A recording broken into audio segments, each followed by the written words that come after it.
Hi, everybody. We are live. So I'm going to give everybody a little second to see that we are live. I'm going to share on my other streams and make sure everybody is seeing us and make sure we're live. And I'm going to do the same. Let's see. Come on in, everybody. Yes, we are live. I see us. Okay.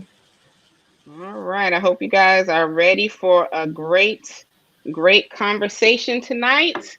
It is going to be good. Hi, Victoria. How are you doing? Hello. How are you doing? So we're going to go ahead and get started right now. So for some of you, this is your first time tuning into one of my lives. You want to know who I am and who this lovely lady is as well. So I am Maria Davis Pierre. I am the CEO and founder of Autism in Black Inc. I am also a licensed mental health counselor in the state of Florida and New Jersey. My company supports Black parents who have a child who is diagnosed with autism, as well as teaching healthcare professionals how to be more culturally responsive when it comes to the Black disability community. So we provide therapy, coaching, support with the IEP, parent advocacy, all of those great things. So if you would like to know more about my organization and my company, you see the website ticking at the bottom. So that is me, and I'm going to pass it over to my lovely co-host here, Miss Shamika Allen. My name is Shamika Allen. I am out of Texas. I'm the CEO and founder of Personalized Learning Solutions. I'm a former special ed teacher and administrator here in the state of Texas, and I advocate for parents here in the state, all over the state of Texas and outside of Texas. I've helped many parents move from other states who want to come to here in Texas, and they're like, where should I move? What school districts? I also do employment services for individuals with disabilities who are clients of Texas Workforce Commission, who are learning how to get a job and appropriate job skills and things like that.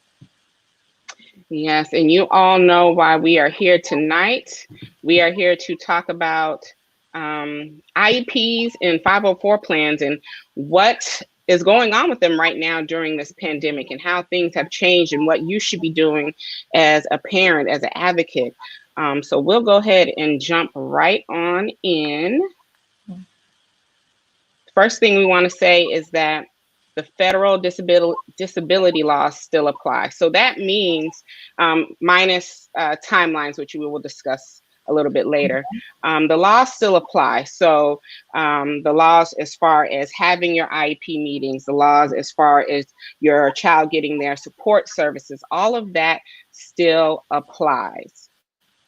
In addition to that, Betsy DeVos did not sign any waivers for the Individuals with Disabilities Education Act. So all core tenets of IDEA still applies, except for, like we said, timelines and evaluations. We're going to talk about that, but still having your IEP meetings here in Texas, we call them ARD meetings.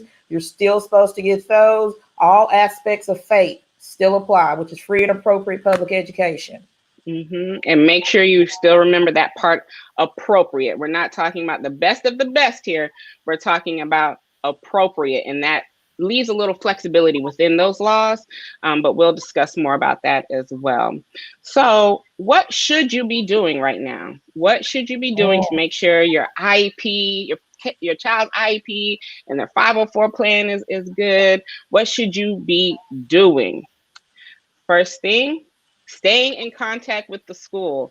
You know, some of you might be like, oh, okay, that is pretty straightforward, but you will be surprised how many people are not keeping in contact with their child's IEP team. And I'm talking the entire team. Who are some of those members, Shamika, that they should be keeping in contact with? Well, here, Maria, in Texas and most states, we call them case managers.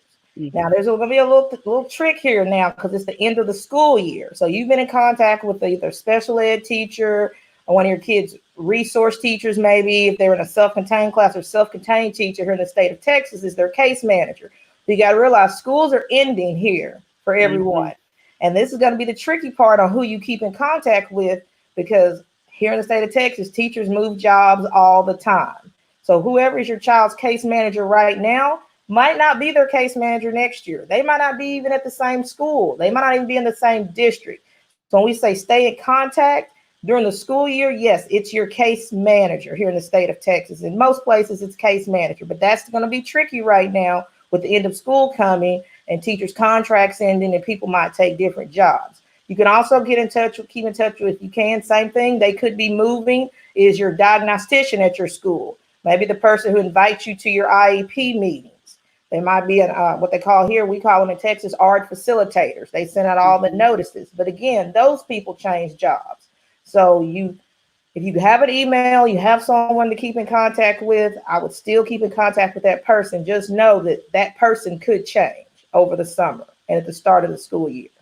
Exactly. And in Florida, or at least in our district, we call it the ESE contact, which is the exceptional student education contact person. And our school has an ESE contact person, and that is the person that is usually sending out the IEP meeting notices, the person that schedules the meeting and facilitates. So definitely make sure to keep in contact with that person.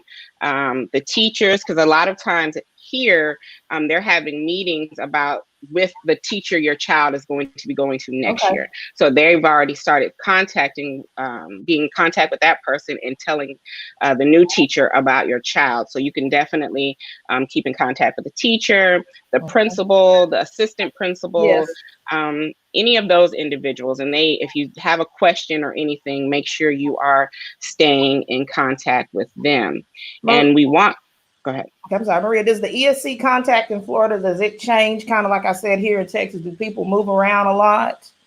Well, we've had in our particular school, we've had that ESE contact for a while. So it depends on the school. The one that is at one of my children go to two separate schools. So at one school, the person has been there a long time. And at the other school, the different contact has also been there a long time.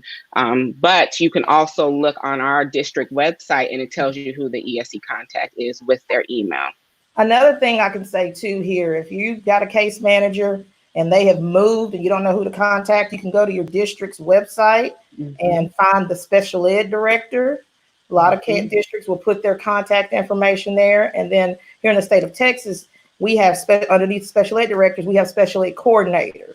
So a lot of times their email addresses and the contact will be there too. All special ed departments have a secretary. If you can't get in touch with someone, there'll be a number for the department. And you call that number and you'll most likely get a secretary. You can tell them what you need. If you can't find your child's case manager, if that person leaves the district or doesn't work at that school anymore, there's always a district special ed department. Same here. And most districts will have that website. You just go to your school's page and you can look it up, the district page, and it'll be there as well. And you want to be emailing them from a dedicated email for school correspondence. This makes it easier. And you want to keep everything in writing. This helps you to keep everything in writing. So when you're in IEP meetings or 504 plan meetings and you need to refer back to an email, you don't have to be flipping through your phone and through email. Part of what we're going to talk about the binder is you need to have a tab for correspondence. So if it's time for especially important correspondence that you want to make sure you keep up with, or you want to print them out and put them in your binder. Yes, and it makes it easier. That way you can go right to that email when you're looking for a certain email that you need to print out as your evidence or your proof or whatever you want to call it. You want to make sure that you are able to easily go to those that email and print them out. So that just makes it easier because we know things get lost. Like in my personal email, I have like 1,200 emails. So yes. And I want to add too, please make an appropriate email address. If you're using Gmail or something, make it appropriate, something that you're not ashamed of. The people at the school district are getting an email from you. So Exactly, because you may be emailing the superintendent, the principal, all of these people, and they will be seeing Miss Kitty Kitty 29. Okay, so we don't want to have that email address. So yes. make So sure it is appropriate. a lot of times I tell my clients, make it their kid's name and a first initial, or make it all three of their initials and something like that. Just keep it, that simple. Yes, very simple. So the second thing we want to talk about is creating an IEP in 504 plan binder. So So let's start a little bit, because I see, we said this was going to be about IEPs and 504s. And I want to elaborate. The special ed process starts the same for both. If you have a student that your child suspect has a disability, it starts with an IEP evaluation. And then from there, it's decided, does the kid have, first one of the 13 in Texas now, we do preschool, kind of early childhood. So one of the 13 or 14 categories of IDEA, do they have one of those disabilities? Then they have to have the need for specially designed instruction. That's the IEP side. If your child does not meet that and need the specially designed instruction, they can most likely go on a 504 plan. 504 doesn't have as many protections as a child who has an IEP, but that's how it starts. They all start the same. They start with an evaluation, and the key is, does your child need specially designed instruction? And what you want to be keeping in this binder, especially, I keep it throughout the school year, keep it current, but then during the summer, I start to shift things around. So there's a lot that you basically want to keep everything in there. Yes. So you want to have a tab for the evaluations. You want to have a tab for the current IEP. And I always keep the current and then the one before it, so I can compare the two. And any amendments in that binder on top of that current.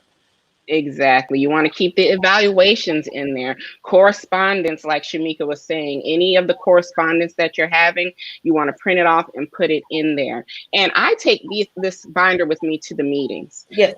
That way I can flip through when they're saying something and I can be like, nope, in this email now, we said this, and on this evaluation, it's here. And in this data collection, and it makes it easier for your proof. And I know I probably sound crazy. I'm carrying this 3-inch binder with me in this meeting, but it makes it simpler for you as the parent.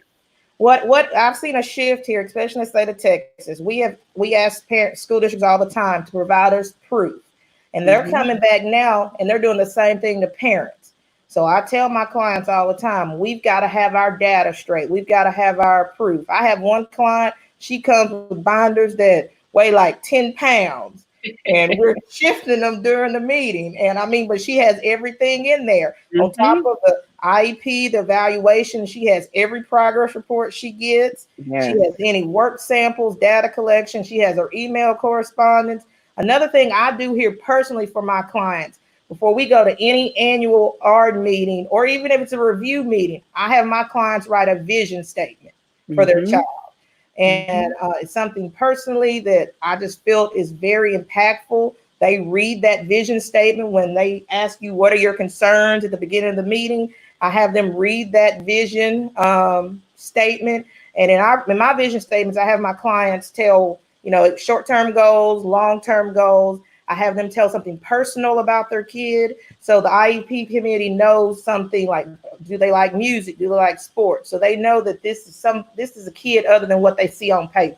Something, their strengths, their weaknesses, likes, dislikes. But then I help them we talk about it beforehand, and sometimes I have to help them write it, is, are you only focusing on this school year? Are you focusing on 2 or 3 years, 5 years from now? Are we going into the 9th grade and we're focusing on getting out of high school and life after high school? So it's very open-ended on what they need to write. But we write that, we read it in the IEP ARD meeting, and then it's included as part of their present levels, and it's included as part of the document.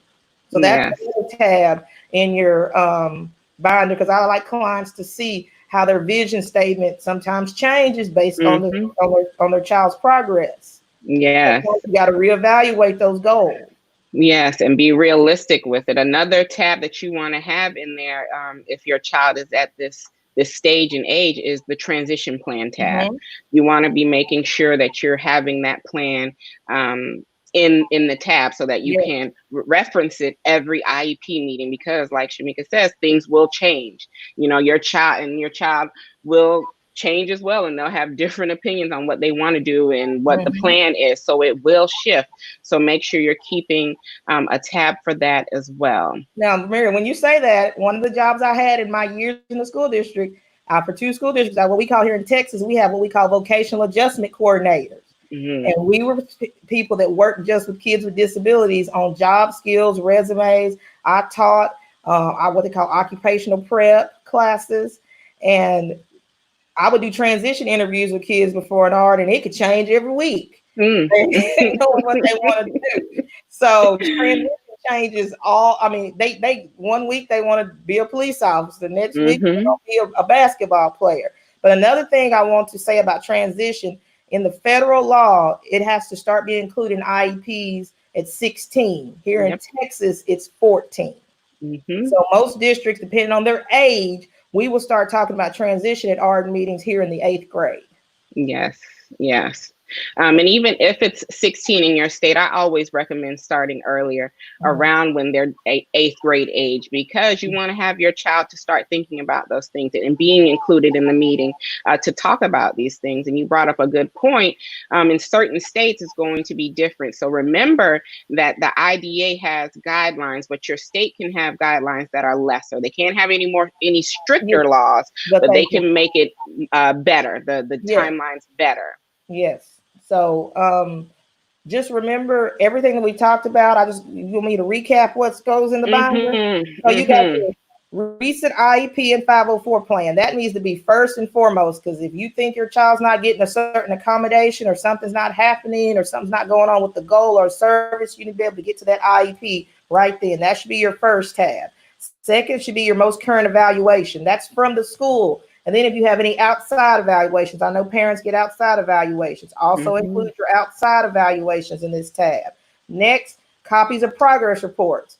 I'm not going to harp on that, but the federal law says you get progress reports in concurrence with report cards. So if you get a school report card every 6 weeks, every 9 weeks, you're getting IEP progress reports at the same time. Now, as a former self-contained teacher and special ed teacher, administrator, I know those not going to be the same day as report cards, but they need to be within a week or two of receiving your report card, because not only do we want good progress, we want progress reports. We want progress reports with good data. So I do understand that takes time. I'm not asking for IEP progress reports to go home the very same day report cards go home.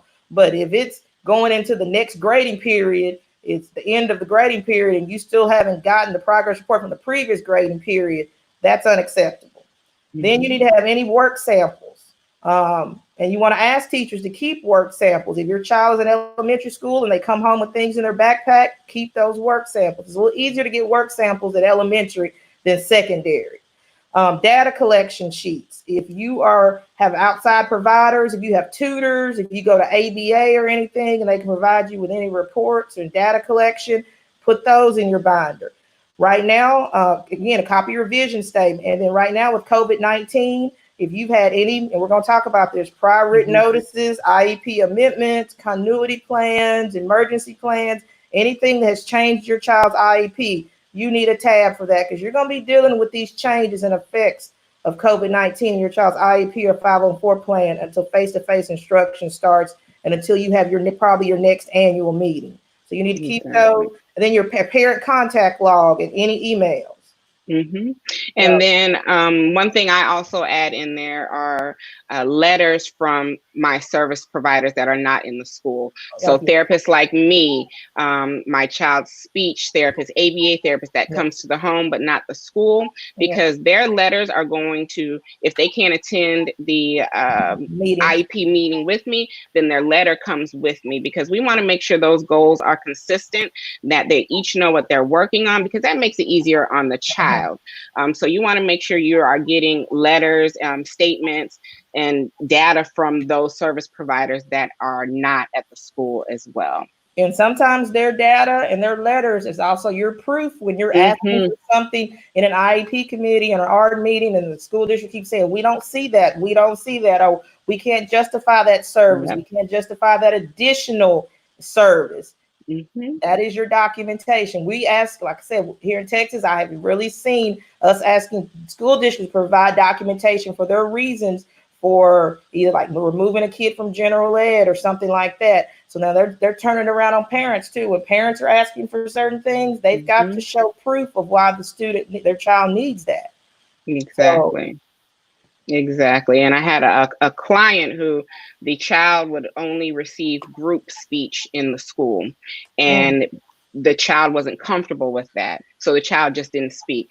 So the speech therapist thought the child was nonverbal. Now at home, the child was getting individual speech, and the mhm, child was able to speak and say things, of course, have conversation. So that speech therapist was able to provide a letter to the school saying, okay, yes, the child can speak, but this is why the child needs individual rather than group speech, because the child doesn't like to be in groups, because the child has anxiety, things like that. yeah. So that is able to be your proof to change some of the services that your child is getting. So make sure you're getting those letters. And first and foremost, I want to say we're talking about information from all these different people about your child. You've got Mm-hmm. to remember, as a parent, you are the expert on your child. Yes. Because I guarantee you, there will be things that you see at home that the school is not going to see because of just like a child might have anxiety. They might not do certain behaviors at school. You might be seeing certain things at school that they at home that they don't see. You got to remember, as the parent, you are the expert. You're relying on your team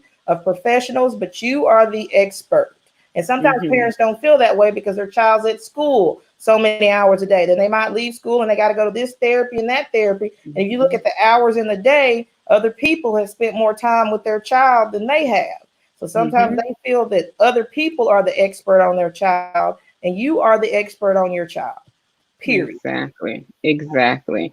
And I just want to let all those watching know, if you have comments, type them in the chat, because we will be answering your questions. If you have questions, type them in the We've got a chat. lot, we've got a lot of hellos right now. Yes, yes. And Lisa says this should be a class provided to parents upon child qualifying for special education. As a special education teacher and mom of a 504 kid, she loves this. Yes, it really should. I know as a parent, my first experience with my daughter's IEP, it was horrible. Yes, I'm an advocate now, and yes, I do this as a job now, but that first experience Mhm. was horrible. And you think it would have been good because I'm a therapist that actually had attended these meetings prior to Mhm. having a child, but it's so different when it's your child. Of course, you know, there was laws I had to learn. I attended the first meeting by phone because I was like, I don't know how important this is.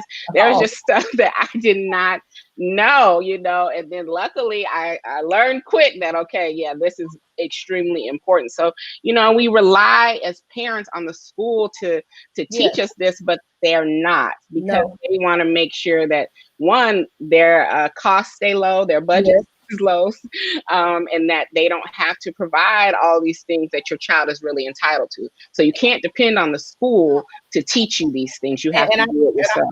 and I tell my clients, IDEA has nothing to do with school budgets. It doesn't say Mm-hmm. you're going to offer the services needed for a child to make access in the general education curriculum if your budget allows, if you have enough personnel. Mm-hmm. IDEA does not care about budgets and personnel. It cares about, does this child have a disability and what they Yes. need to make access in the general education curriculum. The school has to provide that.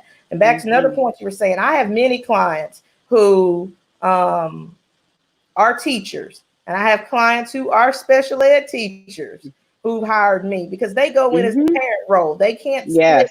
and be split and do both roles. They can't be examining goals for how they should be written correctly and also be the parent at the same time. So I have probably 3 or 4 clients who are educators and who are also some that were also special ed teachers.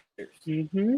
You are completely correct, because I have an advocate for myself when I go into my daughters and my son's IEP meetings, because I want to stay in the role of a parent, and I want to feel my emotions.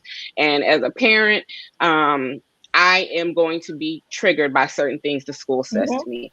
My advocate will not be, because that's not her child. So she's going to hear things that I have Different. probably missed because I'm Yes. sitting there angry that they said this about my child, so it's good to have, someone there that is advocating on your behalf, Mhm. picking up on the stuff that you're missing and making sure that your child is going to be provided with the services and goals and accommodations that they are entitled to. So yes, I agree. Get you an advocate. And I tell my clients, and they know there's some, I can see in the live comments and the people I know, it takes a lot to make me mad and to make me lose my cool and everything in an IEP meeting. Mm-hmm. So I know sometimes parents get emotional. I feel I'm there to help them stay calm and to also get the best IEP.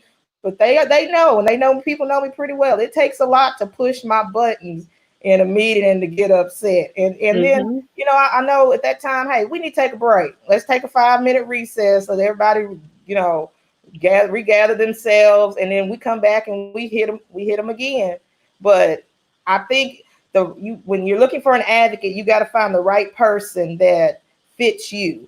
Because I've had parents interview me. For instance, I had some clients move from a DC area. He's actually a colonel in the U.S. government and works at the Pentagon. And they were moving to Texas because all their sons wanted to go to Texas A&M, and they didn't want to pay out-of-state tuition.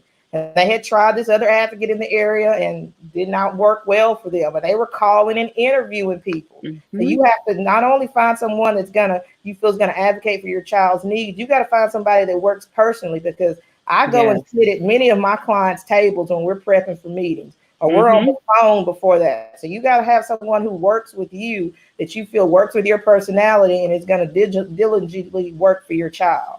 Yes, and make it a collaborative team effort. Yeah. My advocate does that with me when I'm advocating for parents. That's what I do with parents. We're going to meet before that meeting so we can be on the same page, because the school is meeting before they have that IEP meeting about your child. They've already met. So you want to make sure you're meeting with your child, with your child's advocate as well before the meeting. And with my clients too, as part of my services, I have different packages, but my highest package, where I go to the meetings and do everything, I talk to any outside service provider. They have a tutor, outside speech therapist, occupational therapist. We all talk together. I mean, I had a client who was child with autism. He was getting ABA just about every day. So we were trying to incorporate some of those behavior techniques at school. Me, the mom, and the ABA therapist met before, and he was on 504 plan. We were getting him transitioned to an IEP, but we all met before to make sure we were going in the meeting. We're talking the same thing, and we're wanting the same outcomes. Yes. So I think we have a couple of questions that we have. Yes, I am seeing them. So the first one is, do you recommend any support groups for the parents? So are you asking for specific groups, or is just, do I recommend support groups for parents? Because if it's the latter, it's most definitely I recommend parents get support groups. I recommend parents get therapy, because it is, especially now, it is very stressful. We're going through a lot. We don't get the support we need as parents, and we're dealing with our own stress, our own anxiety, our own depression, all of our own mental health issues on top of our child. So I definitely recommend. So you're asking about specific groups, so specific Facebook groups, or groups in a certain city, or what? Catherine, you need to look up, like here in the state of Texas, we have some nonprofit groups, and one is called like Texas Parent to Parent, and then within Texas Parent to Parent, they have parent groups. So you can look in your state for nonprofit groups that have parent groups. Again, there's all kinds of groups on Facebook to search, but look in your state for particular, just type in disability parent support groups. And like I said, here in Texas, there's a lot of state groups that do trainings and put on resource fairs and conferences. And then, like for instance, here, Texas Parent to Parent, they have a parent advocacy group, and you can sign up for a parent mentor and something like that. It's not going to be someone who may be like us, who are as versed in the federal laws, but it's someone to go and support you at IEP meetings. Also, as part of IDA, there is the formation of the parent groups. Here in Texas, it's called Partners Resource Network. They also provide classes and do advocacy groups. So as part of IDEA, each state was supposed to start a parent resource group. I think they're called like PTIs or something like that. So here in Texas, it's called Parent Resource Network. And that's part of IDEA, that those groups, parent groups, have to be formed. But look for nonprofits in your state that have parent groups. And then online, I know the Maurice Rush Foundation does a parent group every Wednesday night at 9 p.m. Jasmine Poole is the one who does that. She is a registered nurse. She is a mom to a child who is autistic, and she does those virtual groups every Wednesday night at 9. If you look up Maurice Rush Foundation. Social media is going to be your friend right now. Not only on Facebook, you can look on Instagram. There's all kinds of parent groups, and everybody's utilizing social media. I know me and Marie both have a private Facebook group where you can go in and ask questions. And mine is Special Education IEP and 504 Plan Support Group on Facebook, and then you become a member. You can ask questions in there. So social media is where it's at right now. If you're looking for any kind of support group, the nonprofits, the state organizations have Facebook groups, all of that. And then they're also expanded onto Instagram too. Exactly. And my group is Autism in Black, which you can look up. And we do a lot of talk about self-care and making sure that we are, as parents, are okay. Because I think that is what's missing a lot, is that nobody's really checking in to make sure that we are okay. So the next question is, where do we find an advocate? Well, there's the two of us. Yes. That you can go to our website.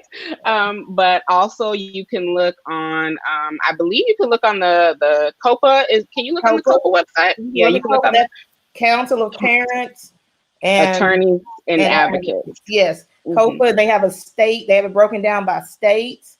Sometimes I've had people find me by just going on Google and typing, they're in the area you live in, and search for special ed advocate. And, it just depends on if they have their business, like in Google business listing and things like that. And I've had people find me that way. Another way there's, like I said, the nonprofit organization I mentioned, like Texas Parent to Parent, they have referred clients to me. You can also look up something called Disability Rights. They might be able to help you find an advocate, but the fastest way is probably going to COPA, and you can search their directory, and it's broken down by state. Yes. Let's see. What are some things you should consider when interviewing for an advocate? So one, you want to make sure they know what they're talking about. That is the most important thing. A lot of advocates that I see out here have only advocated for their child. Yes. And that, while that is great, of course, you want to have somebody, their child only is not a sample of everything that they're going to encounter. Yes. So you want to make sure you have somebody who has definitely advocated for more than one person that is not related to them, that they are familiar with the laws, familiar with federal, state laws in your district. Yes. What else? Shamika? You also, like with me, I think I'm a little different when it comes to advocating because I spent so many years in a school district. I ran two special ed departments at a middle school and a high school. So I tell my clients all the time, they're going to come back with this because I know what they're going to do. I've had to do it. So being and working in the school district, and I started my career as an adapted PE teacher in the third largest school district here in the state of Texas in Fort Worth ISD. And I moved up and started doing just different things within special education. I'm also a certified principal in the state of Texas. So, which allowed me to run two special ed departments in the state and in different districts here in the Dallas-Fort Worth area. But I'm different because I know what they're going to do. I know what they're going to come back and say. So you want someone who maybe has some experience. There are a lot of advocates, some who are educators who have turned to become advocates. The one thing I'm going to say about attorneys are good. They know the law in and out. I'm not going to tell you, I know I'm an attorney. I know students with special education student and student with special needs, and I know the law. One thing about an attorney and using an attorney as an advocate, they might not know how to write appropriate goals and objectives for you. But they know the law in and out. And I'm not saying they're bad advocates, but I consider myself an educational advocate. Texas is one of the states, there's about 5, maybe you can help me name them, Maria, where advocates can represent parents in due process hearings. So I do those too. But I have to be vetted to do that. And Texas passed a law back, I think it was 2015 or 16, that allows advocates to represent parents in due processes. So that's something a little different that I can do than other advocates in other parts of the country. So you want an advocate who has experience in, and just like Maria said, just not has advocated for their own child, but has some type of educational, it would help if they had some kind of educational background. And that's just the difference between advocates and attorneys. Attorneys gonna know all in and out, but they might not know what's an appropriate accommodation for your child who has cognitive disability, who has fluid reasoning issues, who has processing speed issues. That's where I'm a little different. So. Exactly. And you want to make sure that your advocate agrees with what your goal is for your child. You don't want you don't want somebody to come in and they're not collaborating with you, they're not listening to you. They come in and they're like, well, this is what needs to be done and this is how we're going to do it. No, you want somebody who's going to be a team player, because even with that advocate, you still are the team captain. So you still are the person that is leading the ship. So you want to make sure that that person fits in with what your overall goal for your child is. And with that being said, Maria, I kind of have 3 types of clients. I have a client that there's some that me and them work hand in hand in the meeting. We're conspiring over there like, And then I have some that say, you going to do all the talking, right? And I'm like, I got it, and then I have the in-between where I will turn to them during the meeting and I say, do you understand? Do you have any questions? So I have the one who she's in there. I got some who are in there with me going back and forth. And I got some who don't want to talk at all. Hey, you got this, you'll handle it. And then I got that in-between client. So you got to find an advocate who fits the way that you operate in IEP. Yes. And then I'll add one more, because this is what I found out recently. You have the one that just wants your presence there because it will shift the way the school is going to act when you're there. So I've been to meetings and have not said one word. They just want me there because the school is going to act differently. And when I tell you, the parent is like, oh my God, just having you there, they were so compliant and giving us everything we asked for just because you were there. And I tell clients all the time is I'll tell them, we're gonna get a 180 or 360 shift just because I'm at the meeting. And they don't believe me. People do not believe. They're having trouble with this committee, and they're going round and round by themselves with the committee. And I step in the room and we're there for one meeting. And there is a total shift. Everybody's nice. They're giving you everything you want. Oh, we just love your child. Anything just because I stepped in the room. Yes. So that's what you're looking for. So moving on to our number 3, prior written notice, PWNs or no reps in certain states. I know Pennsylvania uses no rep as their term, not prior written notice. So what is a prior written notice? Well, I call it the pesky prior written notice, because parents, that pesky term, prior written notice, because it's presented to parents at the end of a meeting. So we done been in an IEP meeting, you maybe say for a couple of hours, you done talked about all this stuff, you've signed agreement.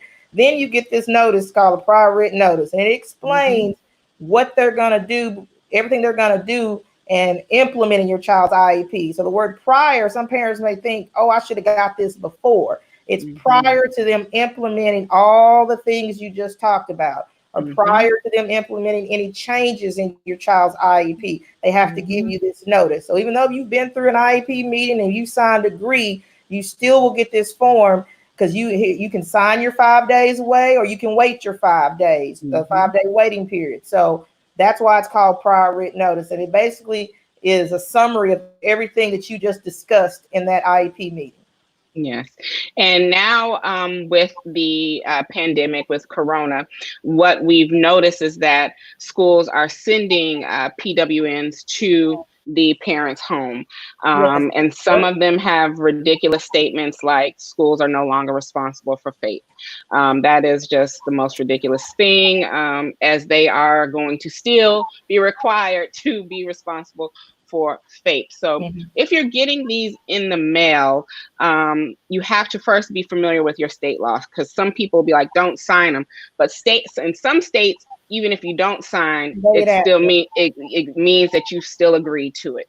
So I always tell parents to go through it, cross out what you don't agree to, Mhm. write your signature on to what you're agreeing to, what you're not agreeing to, initial it, make copies, and give it back to the school and keep one for yourself. And I mean, in addition to that, here in the state of Texas, when COVID-19 hit and they were sending these prior written notices home, Mm-hmm. and we also, Texas did them in the form of IEP amendments. We did them in the form of emergency plans, Mm-hmm. instructional continuity plans. You can call a meeting to discuss that. So I was Yes. having call you can, or you can, parents, if that's the service that they're going to get, you can sign it and send it back. But if you did not understand anything in it, Mm-hmm. you can just sign it. Now, when COVID-19 hit, school districts and parents, we were all, and parents and advocates, everybody didn't know what was going to happen. No one Yes. really understood. So we do understand that some of these notices, your child's services were decreased. And that's when we're going to talk about the whole term compensatory services here later, is what does Mm-hmm. the school district have to do if they decrease some of your child's services in these prior written notices or these instructional plans or continuity plans, all of this as a result of COVID-19. But in a normal, when we're not in a pandemic, the prior written notice lets them know of any changes that are going to Mm-hmm. happen. And if you don't agree to these changes, you call a meeting, you get on the phone, you send an email, Yes. you put it in writing. I mean, if you're going to call, I need you to put it in an email and put it in writing too, because if it's not in black and white, it did not happen. Mm-hmm. So Carlton says he didn't even get one in the mail. What is your And suggestion for that? okay, and his child's IEP has been changed and Yeah. services decreased. He didn't say. Yeah, you need to formulate a letter Mm-hmm. and write a letter explaining that you did not by law get a prior written notice that has changed your child's IEP, Mm-hmm. and you need a IEP meeting to discuss this and to discuss any compensatory services once face-to-face instruction starts back. Mm-hmm. Now, if your child's IEP hasn't changed or anything hasn't changed, and you're not going to get one, this is for those who've had a change. So that might be the reason you haven't gotten one, Carlton, is that there has not been any changes, because we haven't gotten one either for either of my children, because nothing has changed. Okay, so let's get to the meat of it. This is where it gets good. Virtual meetings. Now, I could tell you I have been doing virtual meetings prior to this pandemic, because I do a lot of out-of-state advocating. But once the whole school was virtual, these meetings are just Draining. ridiculously, yes, they're long. They're much longer. It seems like people are just, one, it's because of technology and people don't know Yes. what they're doing. So there's that, but it is definitely much longer. And I'm not sure, because I am not on the team side of the school, and when they're meeting, I don't know if it's because they haven't met together as a team prior to the meeting or what's going on, but these meetings are ridiculously long.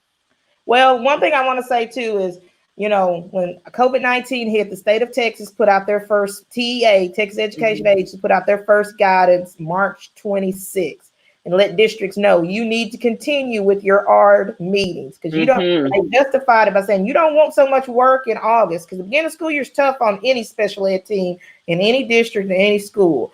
So they let school districts know you need to continue with your ARD meetings. I know some states, districts are telling them we're not having our IEP and 504 meetings. By Yes. law, the timeline did not stop. The evaluation timelines did not stop. Your child's annual meeting timelines did not stop. So do not let a district tell you that you are not supposed to be having your child's meeting. Now, they might be a little behind and out of compliance, especially when COVID first hit and people didn't know what to do for a week or two. Timelines might be thrown off and they might be catching up. But just to tell you they're not having meetings at all, whether it's an IEP or a 504 plan meeting, they cannot do that. Exactly. That was actually happening here in our district.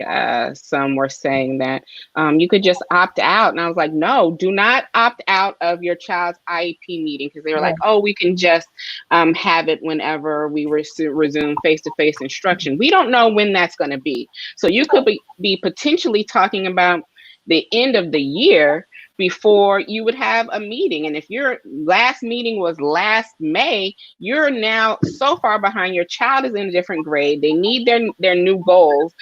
They've probably have completed goals, so they're still working on goals that don't even apply anymore. So you want to make sure that you are taking your meetings, and I know we're at the end of the school year here, but for instance, I still have meetings all this week.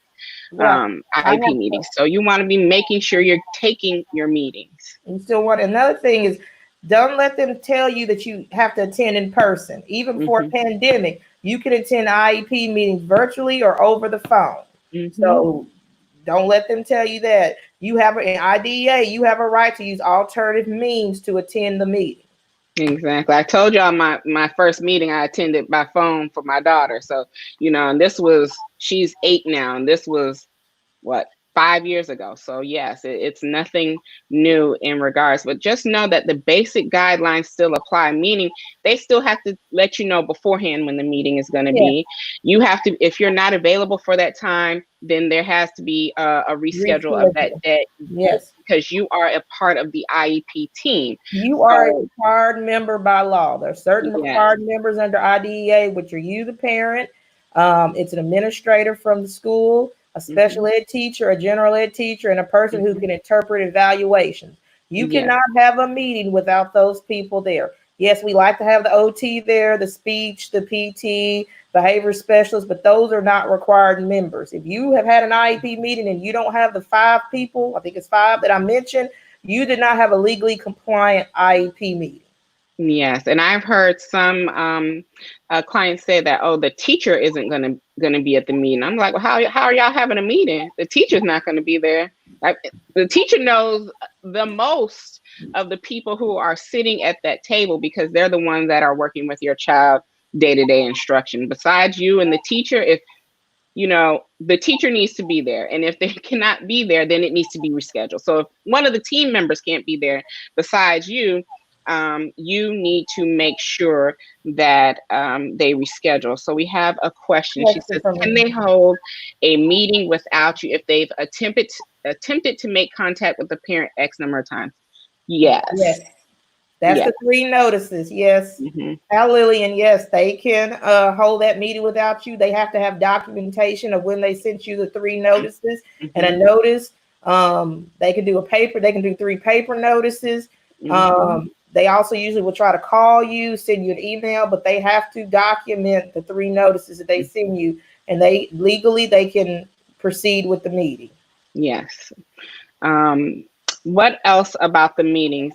So you still can have outside members come to your meetings, even though they're virtual. You just let the school know the school needs to send that link.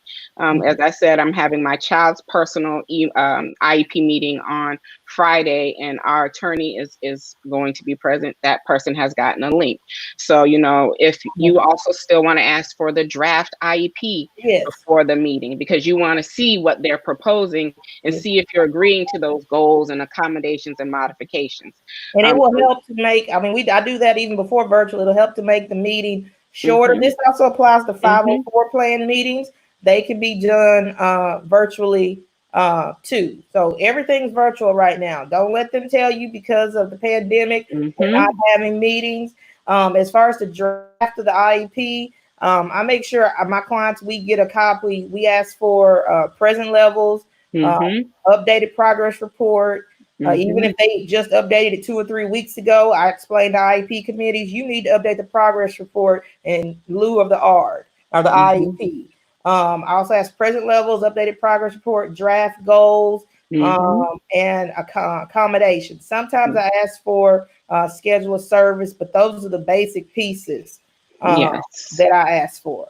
We also ask for the data and any evaluations that have been done, because that's going to be their proof for why they are suggesting certain things. So you want to have that data as well. If it's a new evaluation coming in, I don't like to sit there and have them try to explain it to my client in the meeting. We get a draft copy, because everything is still draft, of the evaluation, a new, whether it's a 3-year, new of 3-year, or whether we've asked for evaluation in certain areas, we always get a draft copy before the meeting, because I review it with my clients before the meeting, because we all can't sit there. Some people, I don't like people reading to me, so I'm not going to have someone read to me word for word this document. And then I don't like it when they'll send you, they'll read it to you, then they'll ask you, do you have any questions? Well, the client hasn't even digested it. Exactly. We don't even know what you read. They just got it in front of them 10 minutes ago. So no, we always ask for, it's a new evaluation, or you've gone and you're like a new re-eval, or you've asked for certain evaluations for OT or PT, or anything evaluation you ask for a draft of that evaluation before the meeting. Yes, we definitely ask for a draft. And then something I do as a parent is that I tell them when they're done with the evaluation that I want to meet with that evaluator personally prior to the meeting, so they can go through that evaluation. So I have a copy of it before that. We've gone through it. They've explained it to me.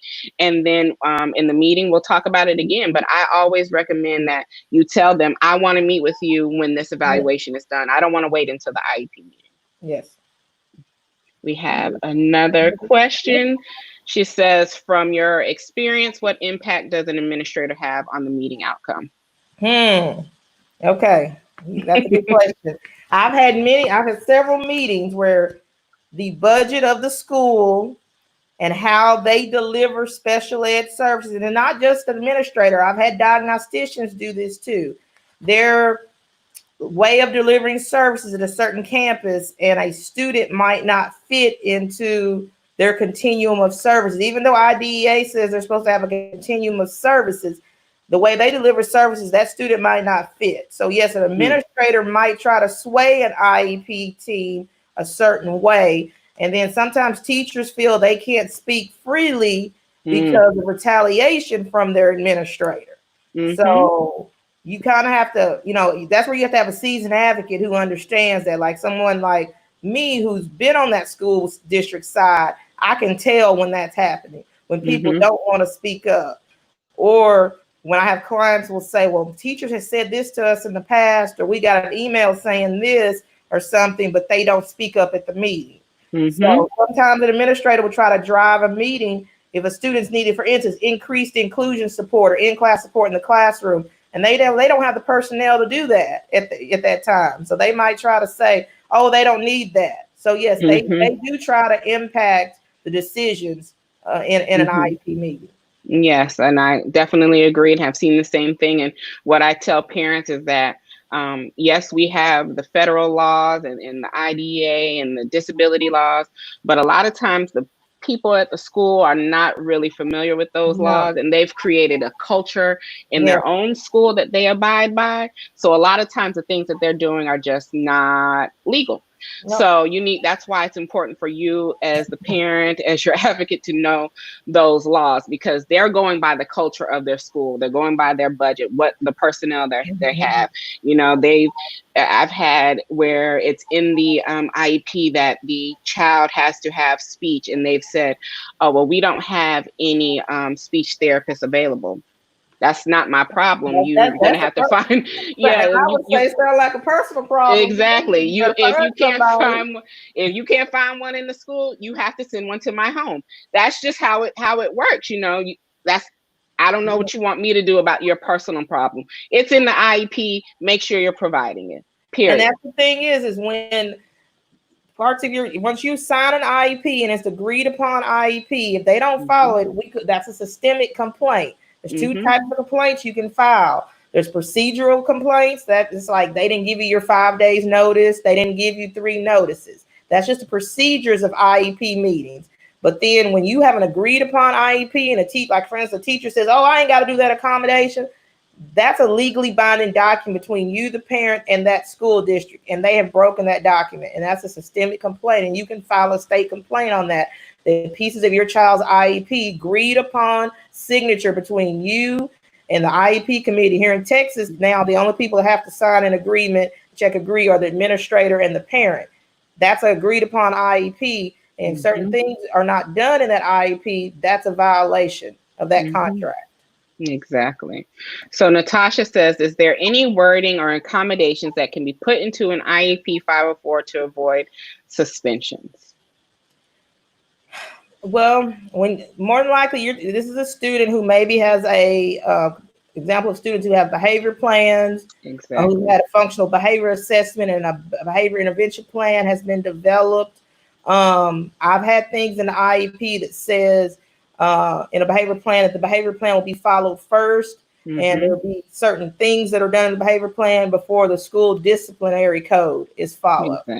So that it has to be put in there in a wording, but that is another thing that an administrator might try to fight you on, because they feel if a student breaks the school code of conduct, but they need to be disciplined. But sometimes our special ed students have lack of impulse control, things like that. So that's why it does need to be in the IEP, and it needs to be specific. You got to remember, an IEP is an individualized education program. So if something's needed to be put in there for your child, it needs to be put in there and worded, and it needs to be described. So like I said, I have had those in there saying, no, the school code of conduct, the BIP will be followed before the school code of conduct and before any disciplinary actions. So it just depends on the IEP team you're working with, and you have to advocate for that for your child. Exactly.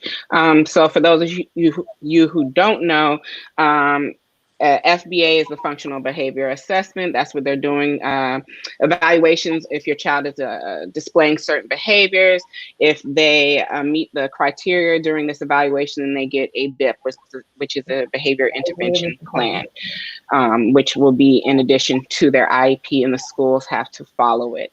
And a lot of times some schools will not follow it, and then you have to let them know, hey, why are you calling me so much? You need to make sure you're going through these goals and these policies in this BIP, exactly, in the IEP before you're calling me. If it's not working, then maybe we need to have a reconvene. We need to have another IEP meeting, and we need to readjust and rewrite the BIP. Maybe a behavior specialist needs to come in. Maybe we need to have another functional behavior assessment, but they need to be following the BIP. And BIP, there was a thing here in Texas that, we were really working with. There were some issues where the IEP was being updated annually, but the BIP was not being updated annually. Your BIP is part of the IEP. It has to be updated annually.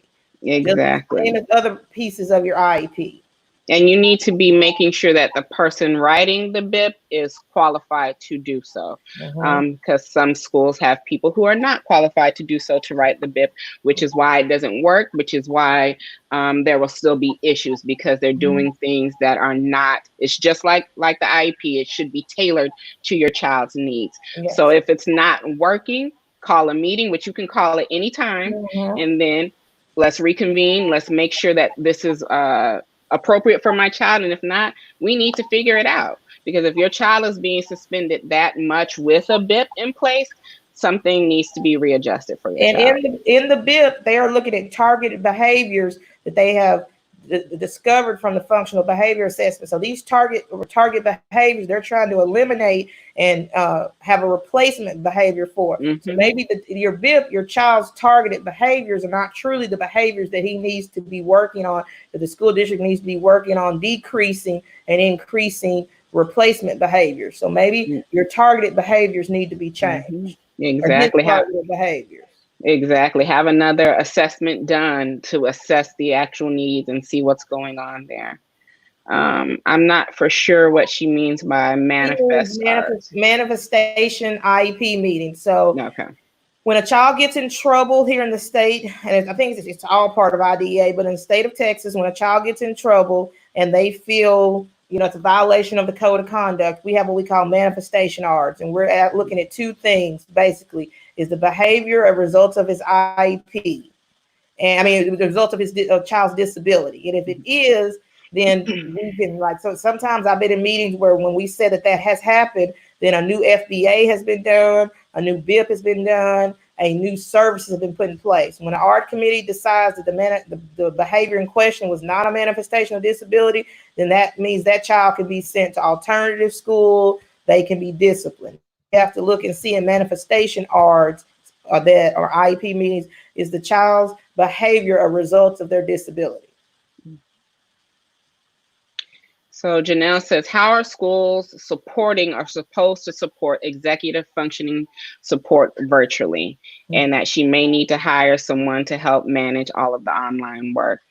So with executive functioning skills and distance learning, e-distance learning, it's kind of a conflict. It's hard. It's right. It's very hard. But you need to be working with your child's case manager. I would suggest having them meet with your child virtually. I just had a meeting about this last week, meeting with a child virtually to keep them up to date on their assignments. Do they have any questions about what's going on? So that case manager can help that child facilitate communication with their teachers, because this was a child in high school this has happened. So not only was her case manager meeting with her just to check in, her case manager was also her Algebra 1 teacher, but we were also having teachers meetings with the special ed inclusion science teachers to help her keep up in biology. So I would suggest you need to have virtual meetings, your child have virtual meetings, or you with your child's case manager, and do weekly check-ins once or twice a week. And I even do when we're not virtual in this whole pandemic. I even have in some IEPs and 504 plans for clients where there will be a check-in with the student sometimes once or twice a week, even we're not in the situation that we're in now when a kid has executive functioning issues. And this is probably a time when an addendum needs to happen because when we're thinking about in-person instruction versus distance instruction, executive functioning skills in the classroom versus distance, it's completely different. So your child may need a certain modification and accommodations that they didn't need in person, but now they need because it's distance learning, and they need to stay engaged and they need to finish their work. So you may need to have a addendum and have a meeting to have those accommodations and modifications put in. Yes. And a lot of times kids with executive functioning issues also have ADHD. So there's some other accommodations you might want to look in your IEP. And then, like I said, that's what I do is I target their accommodations that I recommend for a kid target is their cognitive and their academic deficits, because that's what accommodation is supposed to do. Put a student back on the level playing field and give them access to general education curriculum. So we all get the general accommodations, preferential seating, check for understanding. But I make sure when I'm working with my clients, I program for accommodations that, do they have a fluid reasoning deficit? Do they have a processing speed deficit? There's accommodations for that. And on the achievement side, do they have reading comprehension issues, writing issues? There's accommodations for that. So a lot of times kids with executive functionings have ADHD, and there's accommodations you can put in place in the IEP to help for that too. Exactly. So Juliet says, if a child is designated 30 minutes of speech but has to share that time with other students, group session, are they in compliance with the IEP? What does the IEP say? Does the IEP designate if it's group or individual? It has to designate that. So if it doesn't, they're giving them speech in the group session, they're in compliance with the IEP, but it needs to say direct, and then it needs to say it's an individual group. And then some things like OT and PT, they might say indirect, where they consult with the teacher. But for speech, it needs to say individual or direct. Exactly. Let's see. There was a question, that one, yes. Yes, due to the COVID-19, services have been reduced, but services, speech and OT are sent an email in forms of worksheets with instructions. What should I do if in the fall we are still doing distance learning and the same is going on? So for me, my daughter gets speech and OT as well, and her OT is sent through the Google Classroom because with OT, it's a lot of hands-on, so they can't be. No face to It's face. exactly. It's not going to be able to be done virtually, so it's going to be up. And what you're going to see, it's a lot of handwriting stuff that you're doing, mostly because of the other things parents can't necessarily do. Yes. So with certain services, there's just no way to accommodate it distance And it through depends on e-learning. it depends on your age, your child of your age of your child. Sorry. You can ask for, I don't know why districts, and do not tell them they can't do it. You can do virtual speech. And I'm gonna say this, and being a former educator, I don't want to make anybody mad. And I've said this to many clients. I've said this in our Friday advocate meetings we have. These people are still being paid. Okay.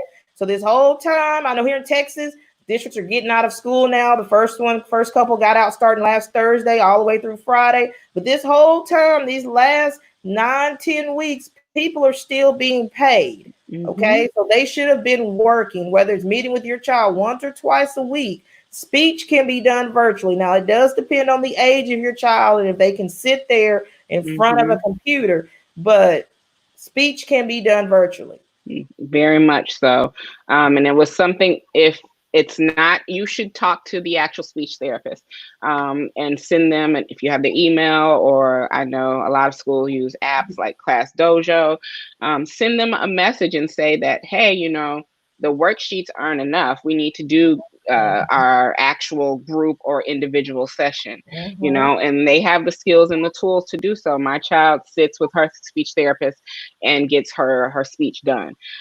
So you need to hold them accountable, because a lot of times they're thinking because of this new thing and they're trying to figure it out. Yes, granted, give them a little grace, but there's only so much grace we're giving. Your child needs to get their services. Outside providers have been doing telehealth and things like that. There was instances here in the state of Texas for like counselors, speech therapists. They had to wait and see, and some of the compliance issues and things had to be met, and some changes had to be made before teletherapy started. But outside service providers have always been doing teletherapy. Yep, I do it all the time. It just need a HIPAA compliant platform. Yes, don't let school districts tell you that. So I know in some districts, things like that did not start. It started later because certain things like that had to be worked out. So if you got a district you think is not going to go back in the fall, you need to be face to face. You need to be talking to them now about teletherapy and the district should be putting things in place. If they know that they're not coming back to face in the fall, they should be making plans. Right now we were all in a kind of reactive state to this COVID-19. So now we've had 10 weeks. We see how it goes. The summer's coming. They should be doing more proactive. School districts should be doing more proactive measures now. We're past the reactive state on this. Exactly. So they, at this point, the grace is over, and they should actually be implementing the services, especially services that can be done through telehealth. OT is a different kind of thing because it requires a lot of manipulation. And the same thing with PT. We understand. Exactly. I said that way back at the end of March when this all happened. Special ed counseling can be done, social skills classes, services, speech therapy can be done, but things like OT and PT are probably not going to be done. Exactly. So Janelle's follow-up to the executive functioning question was, her check-ins with the teacher is usually, do you have any questions? And his answer is usually no. Then you need to talk to the teacher. When I've done this before with other students, we've developed and said in the IEP, sometimes after the 504 meeting or ART meeting, IEP meeting, we developed a protocol that the teacher was going to use every time they met with the student. So that type of situation didn't have. Like this was a student in high school. He was having tardy issues. So the teacher would check his number of tardies. We would check absences. He would go over and have certain discussions and ask certain questions of the students. So we developed a protocol that the teacher had to ask every time. He wrote the answers down, or we used the Google Classroom, Google Doc, where he would update it so the parent could read it. And it was more than that right there that you just said, a simple yes or no. But he had to provide the documentation of every meeting with what him and the student talked about in the developed protocol. Exactly.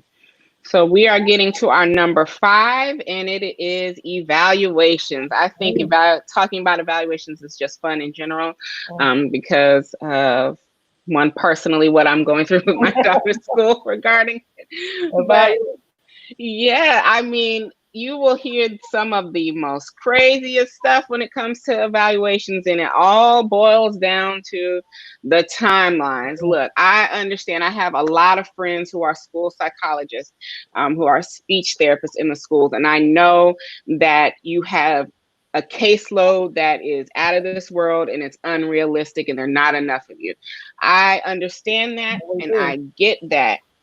However, the federal law is the federal law.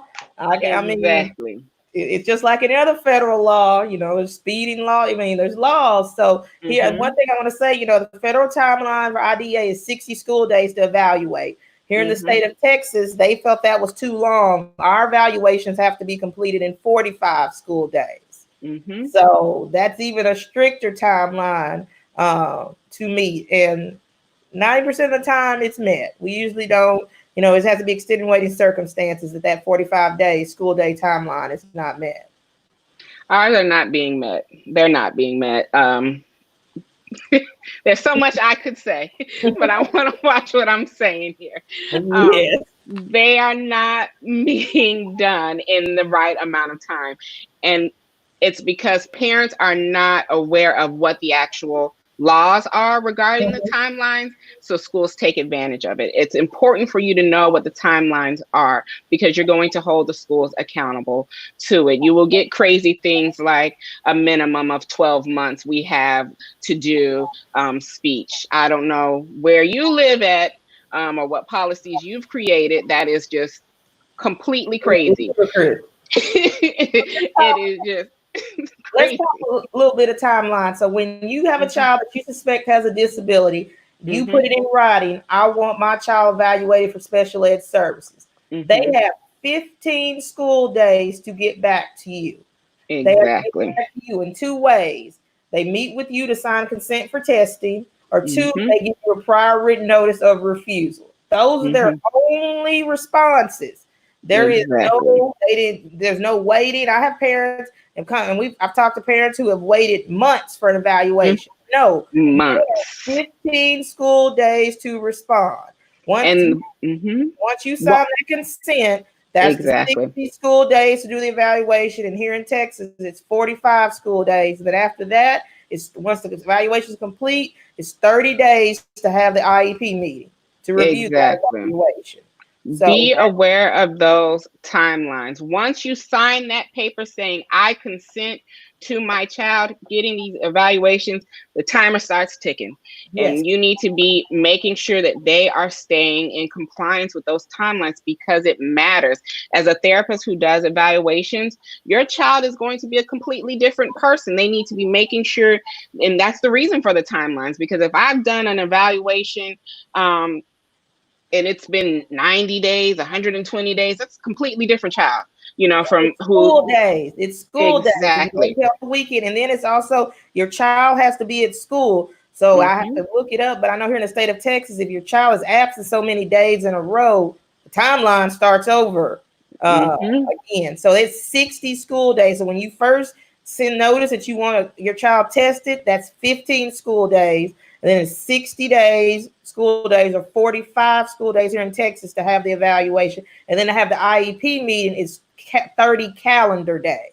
Yes. And we know right now during the pandemic, the face-to-face evaluations are not happening. So those, so you're getting your parent questionnaires and things like that. But as far as a lot of the testing that they do have to do, they cannot do, because it has to be face-to-face, and they have to be able to see the child and what they're doing with the manipulatives. So cognitive and achievement testing cannot be done. So the cognitive IQ testing, that cannot be done. Achievement testing cannot be done. One is a lot of those tests, for example, the Woodcock-Johnson, the Kaufman. Those are standard-based tests that have certain protocols and fidelity that they have to go by.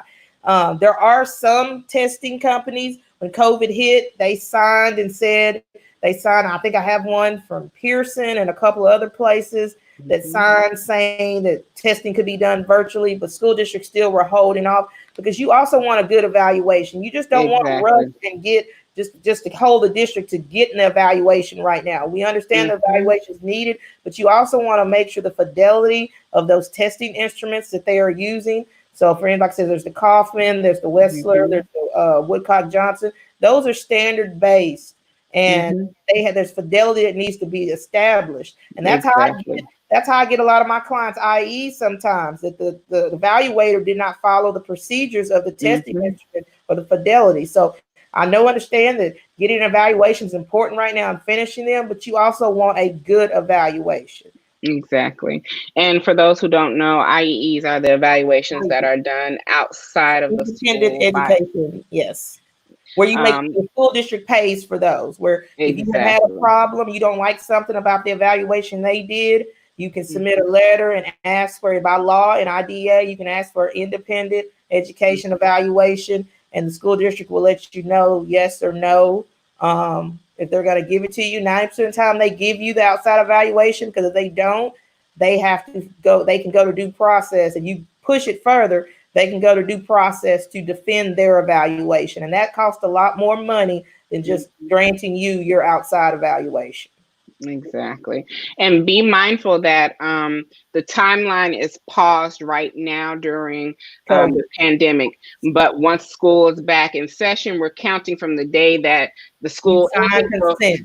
Exactly. If you were on day 19 when school ended, we start with day 20 when we come back to in person. It doesn't start over. We're not starting this 45 days or the 60 days back over.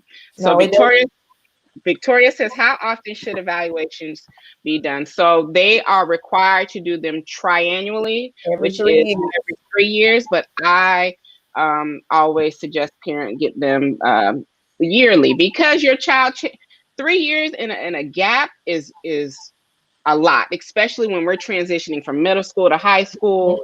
You know, those are, if they're getting one in 6th grade, that means they're not getting another one until 9th grade, and that's a completely different kid.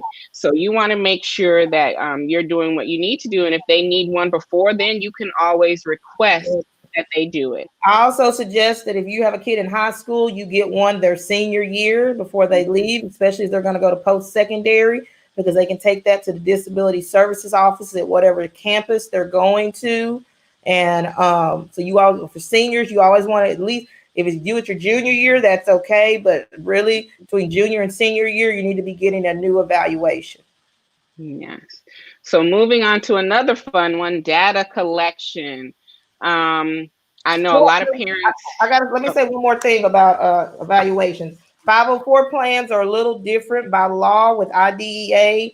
You get evaluation every 3 years, but if a parent suspects something or the school, you can get an evaluation in an area anytime.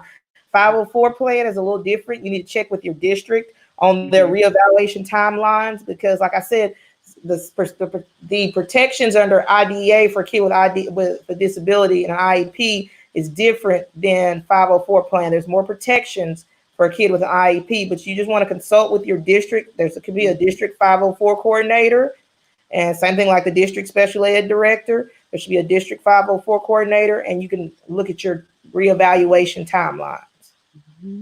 So the question I get a lot from parents is, am I responsible for collecting data? Are you the sole responsibility for collecting data? No, in no way, shape, or form. If a school is telling you you're the only person that's collecting data and we're not collecting it anymore, they are out of line, and it's a complete way out of line. And I've actually had people say, the school said I'm responsible, they can't do it anymore. No, they still have to do it. But you as a parent should be taking data, especially now when you're at home seeing what is going on with these goals. Remember, that's one of the tabs in your binder we talked about is data collection, work samples. Exactly. And I know a lot of you say, Well, I don't know how to do it. I don't know how to collect data. Now, I'm not telling you to go out there and collect data like their ABA therapist would, like their speech therapist would, because we know a lot of parents are not trained on that. I'm not Yeah. even trained on that.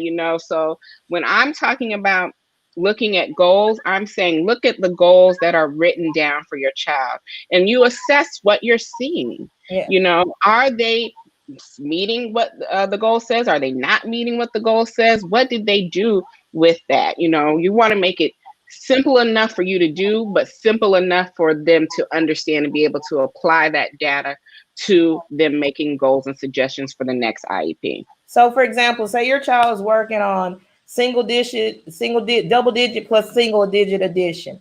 There's Hmm. plenty of things online. You can print out a worksheet. You can ask the school to send your worksheet. There's plenty of Yes. free resources on the internet. Print out a Hmm. worksheet. Give your kid 10 problems. See how many. Well, look at the goal. It could be. Most goals will say they need to, get 80, say, for instance, 70% accuracy on 7 out of 10 trials. So the way you Hmm. break that down is a trial is one time. So say you Hmm. give a kid 10 problems to do. That's one trial. So he's basically got to get 7 out of those 10 problems right. That's one trial. And then the next day, say you do it again the next day, you give them another 10 problems. They got 8 out of 10. That's 2 trials. So the goal might say, for instance, here in the state of Texas, in 36 instructional weeks, Johnny will add double digit plus single digit and get 70% accuracy on 7 out of 10 trials. So each time you give them 10 problems, that's a trial, and they got to get 70%, and they've got to do that 7 out of 10. You want to write it, you want to have goals like that because that is maintenance of the goal. That's showing Exactly. progress over time. I have districts will say so and so will do that 70% accuracy. That means that child only has to do that one time and they've mastered. No, we're not Mm. doing that. We need to see progress over time. So that's the reason why we say 7 out of 10 trials. So a Hmm. trial is every time a child works on that goal, whether it's reading sight words, they're going to Yes. read, no, say 10 out of 15 sight words correctly. That's one trial. Then when they do it Hmm. again, that's another trial.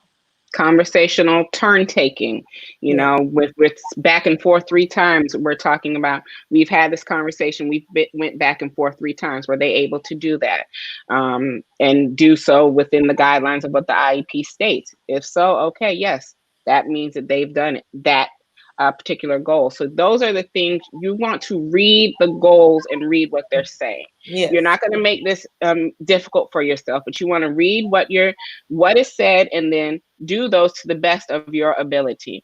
Yeah. If we're talking behavior goals, there's an app that I recommend for parents, behavior, a report card. You're able to put the goals in there, and then you go in and check what you're seeing, and you're able to send it to whoever you want to, the ABA therapist, the school, whoever. They get the report at the end of the day, at the end of the week, whatever. So you don't want to make this even more difficult for yourself, because we already got enough stress as it is trying to be the teacher. So you want to make this as simple as you can, but still get the information that is needed. And right now, this is a time where parents will learn if their child has good goals in their IEP. Yes. You should not have more than one. You should not have more than one behavior that is being worked on at a goal. So that's like Hmm. adding double digit plus double digit. You shouldn't have add, subtract, multiply, and divide all in Hmm. one goal. There should be one behavior that is being looked at that progress Hmm. is on. So if you have well written goals, then it will be Hmm. easy to collect data. So Exactly. I do not like it when the IEP teams submit draft goals and they have 2 behaviors that are being addressed in a goal. And I'll ask them, well, who's deciding mastery of this goal? If they do the first part of the goal and they don't do the second behavior, is it Hmm. mastered? Is it not mastered? So then I make them break them down either into 2 separate goals or we do objectives for that goal. Okay, you can keep the goal like that, but then we need to have objectives or you need to do 2 separate goals. So right Hmm. now, parents, if you're working on collecting data and you're working on your child's IEP goals, you will learn if you have good goals or bad goals. You should have Exactly. one behavior being Hmm. worked on in a goal. Exactly. And you will know if your goals, The point of the goals is that if somebody new was to come along, they should be able to read those goals and be able to start working on them goals. If you're looking at those goals and you are confused, that means your child's goals are confusing to them as well, and they don't know what to do. I've seen goals that said read aloud. Read What? aloud what? When, how often? What am I reading to whom? I mean, That and is not a goal. you also want to not let school districts write goals based on what they do on their campus. Mm-hmm. The goal is to here in the state of Texas, our curriculum is the Texas Essential Knowledge and Skills. So you have those for each grade level, you have them for each subject. Don't let the schools write goals on the way they do things at their school. You write goals based on the curriculum and access it and what's in the general education curriculum. And if a student is not on grade level here in the state of Texas, they're working on prerequisite skills. You write goals based on the prerequisite skills, but you don't let a school write a goal based on the way they deliver service. Exactly. Because if you move, your child goes to another district, you move and go to another state, someone needs to be able to pick up and understand what that goal is. Exactly. So Juliet says, can we request to see the data the teacher has collected, evidence they use to determine goals met? Yes, you are entitled to that information. I ask for it all the time. Where is all of the I will stop an IEP meeting and say, as teacher, hey, go, I need to see the data, and they'll have to go down to their room and get it. And if they don't have it or they can't prove it, okay, that goal was not met. We need to readdress it in the IEP. That teaches school districts, you got to collect your data. Stop just marking continued or mastered on these progress reports and thinking parents are not going to ask for the data. Exactly. In my child's IEP, we have it set to where they will actually send us certain data at different points throughout the school year. We have it in her IEP that if they're sending report cards home, if they're sending progress reports home, we get a certain amount of data. I want to see certain things besides your IEP report. There's certain things that I want to see outside of that. So you can have it implemented in their IEP that the teachers send you this. You can ask for data from the teacher, the speech therapist, anybody who's doing any goal and they're the one taking the data, you have a right to it. Any service for your child. So right now, while you're at home taking data, you're probably wondering, how do I collect data? Record your student. Do a video recording. If you feel your child doesn't want to be video recorded, they're supposed to read or reading, we're reading fluency. You're working on that. Do an audio recording of your child. Do video recording of your child. If your child's working on a goal for like time on task, video them doing a task. It doesn't have to be an academic task. If your child is folding laundry and you need them to work for 15 minutes, videotape them doing chores, time on, something like time on task. But put together your own portfolio too. That is that piece of that binder we were talking about with data collection. Doesn't always have to be paper. I know I have available. If you join my Facebook group, you can get access to some data collection sheets for goals. You can get some data collection sheets for frequency and duration of behaviors. But you can also use your technology and record your child. Yes, there's many. Use Excel sheets. You can do a simple line graph for yourself, a table chart, that states this is the goal and these are the objectives for the goal and this is what was done.